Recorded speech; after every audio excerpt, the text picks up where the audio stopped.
철도는 일제시대에 만들어지는 것이고 그 이후로 사실 수원의 발전은 견인하는 역할을 해왔죠.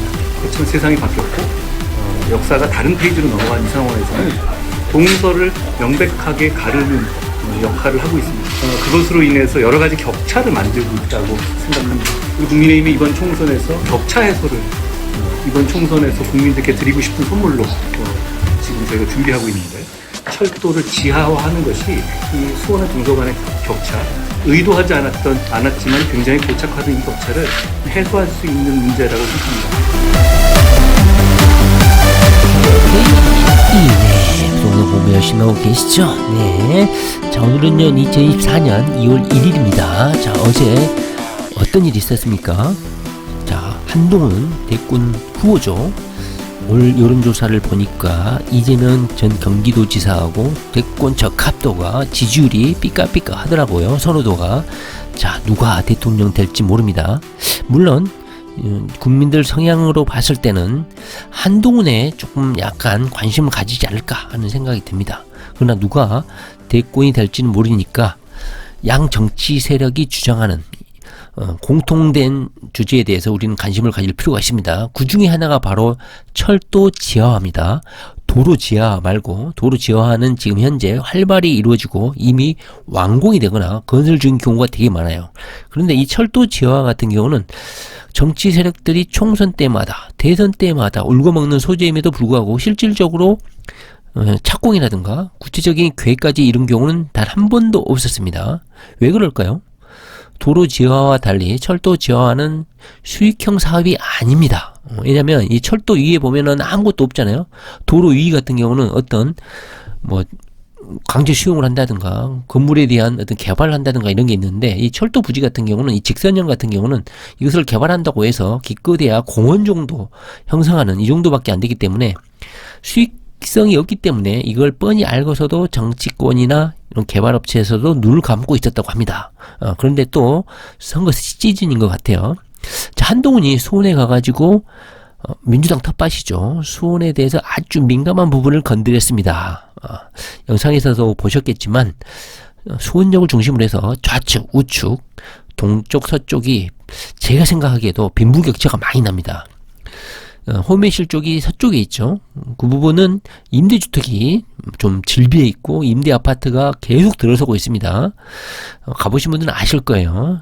그리고 우측은 광교신도시, 수원시청부터 해서 청사까지 해서 정말 주거 수요가 높고 아파트 가격도 상당히 비쌉니다. 이거를 수원 시민들도 알고 있고 저 같은 외부 투자자들도 잘 알고 있습니다. 특히 또 수원역을 중심으로 해서 왼쪽에가 군공항까지 있어가지고 정말 살기가 아주 좋지 않는, 주거 입지로서는 좋지 않는 그런 상황이죠. 그것을 이제 철도를 중심으로 해서 수원역을 건드리면서 한동훈이가 자기 말로는 전국 어디를 가든 철도 지하화를 거론했다고 하는데, 어제 수원역에 가서 이 말을 하다 보니까 수원 표심을 상당히 자극하지 않았을까 하는 생각이 듭니다. 자, 그 부분 중에서요, 현재 여야가 공통적으로 이해가 부합하는 게 바로 이 철도 지하화입니다. 선거철이라 그런 게 아니고, 그래서 이번에 1월 달에 철도 지하화 특별법까지 본회의를 통과했습니다. 그래서 이 철도를 지하화를 하게 되면 무슨 장점이 있습니까? 일단은 동서로 양분되는, 사진을 보시면 알겠지만 이 철도를 중심으로 해서 이 왼쪽과 오른쪽이, 동쪽과 서쪽이 상당히 단절적으로 개발이 됩니다. 그렇기 때문에 같은 시임에도 불구하고 동쪽, 서쪽, 좌우에 시민들이 동화를 이루지 못하고 경제적, 문화적 이런 여러 가지 점에서 이질적으로 형성이 된다는 것이죠. 그래서 이것을 지하화하고 이것을 공원을 조성한다든가 이외에 주거시설, 복합, 빌딩 올린다든가, 이렇게 일자리 시설을 만든다면 참 도움이 되겠죠. 자, 그래서 상부 공간 환승 거점이라든가 역 주변의 지하화는 중심 업무직으로 개발을 하고요. 그 유의 지역은 이 양쪽 부지를 합해가지고 이 철도 부지하고 합해가지고 고밀 복합 개발을 하겠다는 거예요. 통합 재정비를 한다든가 이런 식으로 정비 사업으로 추진하겠다는 겁니다. 그런데 이 철도 지하 사업이 상당히 큰 사업이잖아요. 그래서 우리 나이가 많으신 우리 투기 장인 장모님들 그리고 우리 투기 어린이들 같은 경우 이 지하가 완공되는 거 보고 죽으려면 엄청난 세월이 걸립니다. 그래서 제가 이미 또 말씀드렸죠. 이 선도 사업 이것만 일단 파고들어도 우리가 60, 70 되기 전에 소규의 투자 성과를 얻을 수 있다. 이렇게 말씀을 드릴 수가 있겠습니다. 엊그저께 말하는 제1기 신도시 통합재개발 특별법에 의한 통합재개발에서도 선도사업을 지정하겠다는 거죠. 2024년 12월까지 이 철도 지하 사업도 선도사업을 지정하겠다는 겁니다. 2024년 12월까지. 자, 우리는 여러가지 철도 지상 철도를 지하하는 공사들이 많습니다. 그런데 우리는 나이가 있고 시간이 촉박하니까 이 선도 사업만 집중적으로 공부하고 투자해도 된다. 그걸 말씀드립니다. 일단은요, 정부에서는 이 개발 계획을 내놓으면서 서울역하고 구로역 구간을 서울국제업무축으로 개발하겠다고 합니다. 그리고 구로역에서 석수역까지는 신산업경제축, 그리고 청량리에서 도봉역 구간은 동북생활경제축으로 개발을 한다고 합니다. 여기서 말장난을 주의 깊게 좀 보셔야 되는데요. 서울역하고 구로역은 국제업무가 전 세계적인 글로벌 그런 기능으로 개발하겠다는 거고, 구로역에서 석수역까지 여기는 신산업경제축, 구로역에서 석수역 한번 볼까요? 여기 보시면 구로가 여기죠.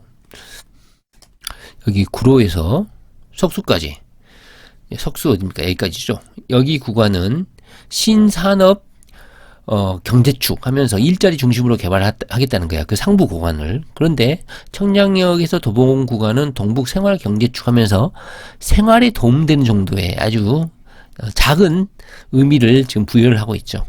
따라서 우리 투기 어린이들 입장에서는 서울역 구로역 구간, 구로역에서 석수역 구간이 그나마 도움이 되겠다. 이 느낌을 좀 받지 않습니까? 자, 그 다음에 우리가 시간이 없고 우리가 잘 모르니까 일단은 선도사업 위주로 투자 공부를 좀 하시면 될 것 같아요. 한동훈의 영상에서도 보셨겠지만 역사의 한 페이지 이런 거창한 것은 필요 없고요. 일단 비용 문제가 가장 큰 문제가 되는데, 일단 한동훈이 뭘 알겠습니까? 평생 검사만 한 애가 일단은 지상화를 하고 지상공원을 설치하고 지상을 개발하면 돈이 생기지 않겠냐, 이런 약간 추상적인 발언을 하고 겨우 말한다는 게 이런 정도였습니다. 편익이 크다, 비즈니스로 이어질 수 있다, 육교와 철도가 덮이고 그곳에 공원과 산책로가 생기면 지역 전체가 발전할 수 있다, 이런 약간 좀 추상적인 이야기를 했습니다. 그러나 실질적으로 개발업체에서는 약간 사업성이 좀 없다, 이렇게 평가하는 게 현실입니다. 자, 그렇다면 이 선도사업은 어디가 될까? 일단은 구로역에서 인천역, 서울역에서 당정역, 청량역에서 도봉산역이 선도사업으로 지정이 될 것 같습니다. 이 지도에 보시면 우선 추진 구간은 많습니다. 경원선도 있고 4호선도 있고 경의중앙선도 있고 경부선, 경인선, 2호선 이렇게 많이 있는데, 우리는 시간이 없다고 그랬죠. 그래서 선도사업으로 지정될 거 거의 확정적이라고 보이는데요. 바로 여기요. 구로역, 인천역, 서울역, 당정역, 청량역, 도봉산역 이 중심으로 공부 좀 하시면 될 것 같고, 만약에 지하화 개발 될 경우에 거점 중심역으로는 개발업계에서는 현재 구로역하고 신도림역, 영등포역, 용산역, 서울역, 신촌역, 과자역이 집중 부각될 것으로 현재 보고 있습니다. 그렇다면 이 구로역, 인천역, 서울역, 당정역, 청량역, 동산역 출도 노선 한번 간단히 보겠습니다. 일단 구로역, 인천역 구간, 여기 지하철 이용하시는 분들, 말은 지하철인데 지상철이죠. 현재 이 구간을 전부 다 지하로 바꾸겠다는 것이고, 현재 정부에서도 이 구간을 지하로 하는 가장 큰 필요성을 느끼고 있어서 정부가 가장 우선적으로 추진할 것 같습니다. 두 번째로는 서울역에서 당정역이고요. 총선이나 대권 선거 있을 때 단골 소재입니다. 이 서울역에서 당정역까지, 여기는 현재 제가 많이 이용해 봤는데요, 지상철입니다. 현재 전 세계 최고의 도시인 서울역에 이런 지상철이 있다는 거 약간 좀 쪽팔린 일이긴 하죠. 그런데 약간 돈 문제 때문에, 사업성, 경제성 때문에 개발이 안 되고 있다고 하는데, 이번에 철도 지하 특별법까지 만들고 여야가 약간 이해관계가 부합한 상태에서 법을 추진하고 있으니까 이번 총선을 계기로 해서 지하 사업이 본격적으로 추진될 것 같다. 다만 우리들은 나이가 좀 많고 이 사업을 완공될까지 기다리기에는 너무 시간이 오래 걸리니까 올해 12월 달에 선정하는 선도사업, 지하화 선도사업, 지하철 선도사업 이거 2주로 이렇게 공부를 하시면 될 것 같고, 거점 중심역 중심으로 그 주변 아파트 투자하면 되지 않을까 하는 생각이 듭니다. 자, 오늘은요, 어제 한동훈 대권 후보, 강력한 대권 후보죠. 제가 보기에는 그냥 성찬으로 끝나지 않을 것 같아요. 예, 성격상으로는. 그래서 누가 대권 후보가 되든 간에, 대권을 잡든 간에, 이 철도 지하화 사업은 추진될 수밖에 없다, 이런 생각이 들고, 특히 선도 사업은 반드시 추진될 것 같다, 그런 생각이 듭니다. 자, 이런 지상철도가 지하화되면, 그리고 그 위에 공원이라든가, 여기에 일자리 시설이 생기면 상당히 그 일대가 천지개벽하지 않을까 하는 생각이 듭니다. 오늘은요, 한동훈이 어제 수원에 방문해서 철도 지하화를 직접 거론을 했기 때문에 상당히 해당 지역, 그리고 우리 투자 어린이들 입장에서는 상당히 파격적인 멘트였다, 관심을 가질 만하다, 이런 생각이 듭니다. 네, 부동산 공부 열심히 하시기 바랍니다. 네, 감사합니다. 렛츠고!